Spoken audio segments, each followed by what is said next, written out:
तू इतना हजारूली कैसे हुआ।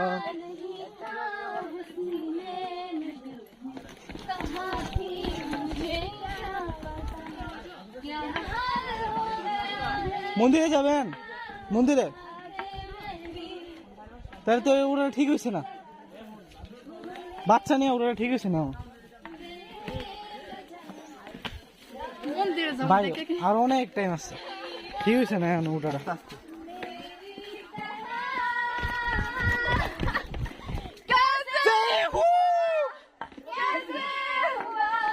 तू इतना जरूरी कैसे हुआ।